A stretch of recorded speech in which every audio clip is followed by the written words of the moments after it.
Welcome to today's Excel lesson on the Vendor Evaluation Matrix template. This tool is essential for businesses looking to assess and compare suppliers based on various criteria, such as price, quality, and reliability. It's particularly useful for procurement teams, project managers, and decision makers who need to make informed choices when selecting vendors. In this overview, we'll explore how to effectively use this template to streamline your vendor evaluation process and enhance your decision-making capabilities. Let's get started. This is the main dashboard of our workbook.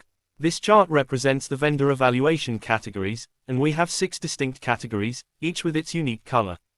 On the left, you'll find buttons that allow for smooth navigation through the worksheets. On the right, there are shapes displaying the current date and the total number of vendor records. Essentially, the dashboard provides a summary of our table.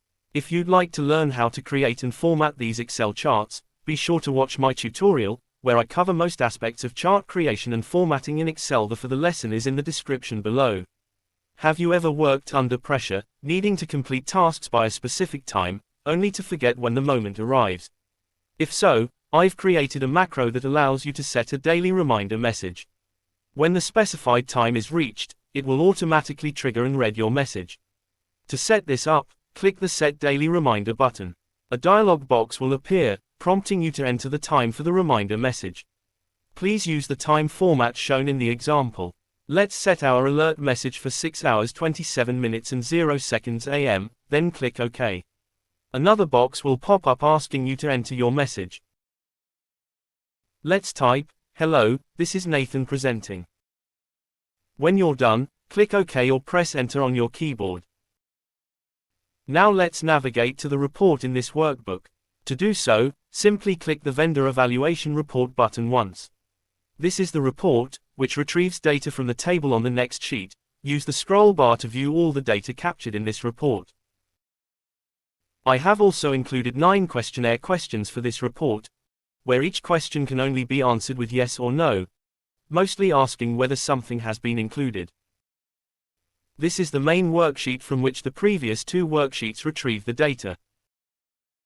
All the table column headers match those in the report, and the data for each column header is used to generate the report. In cell C7, we enter a unique name that generates all the row data from the table on the next worksheet. This unique name corresponds to the vendor names in column D of the table. Currently, we have data for NATH6, let's change it to NATH10 and see what happens.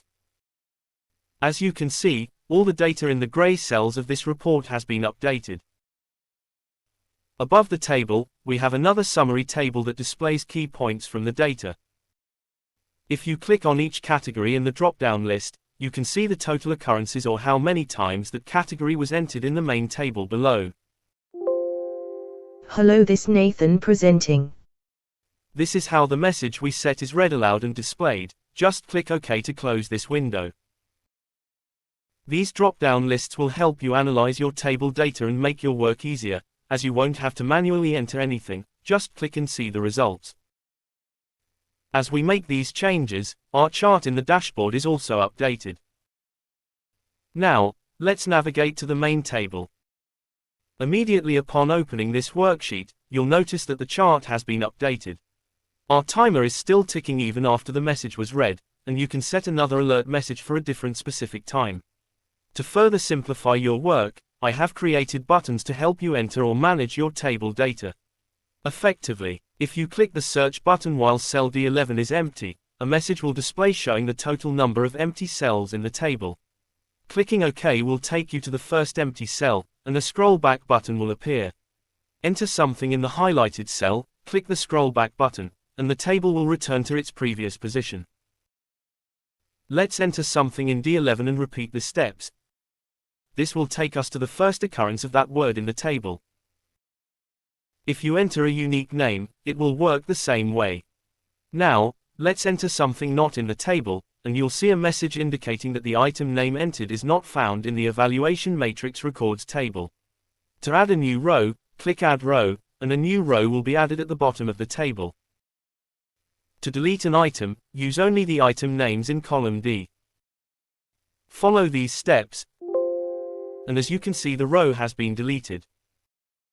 I have also created buttons to save as a Word document, save as a PDF, and filter data in each table row, with items displayed while other rows are hidden.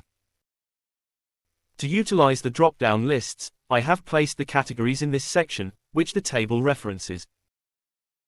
Additionally, I have included my contact details in this disclaimer. Feel free to reach out for free templates, and if you'd like to collaborate, just send me an email or WhatsApp message. In conclusion, we've explored the vendor evaluation matrix template and how to effectively navigate and utilize its features to streamline your vendor assessment process. I hope you found this lesson informative and helpful for your projects. If you enjoyed this tutorial, please like, share, and comment below with your thoughts or questions. And don't forget to subscribe for more unique overview tutorials on my template.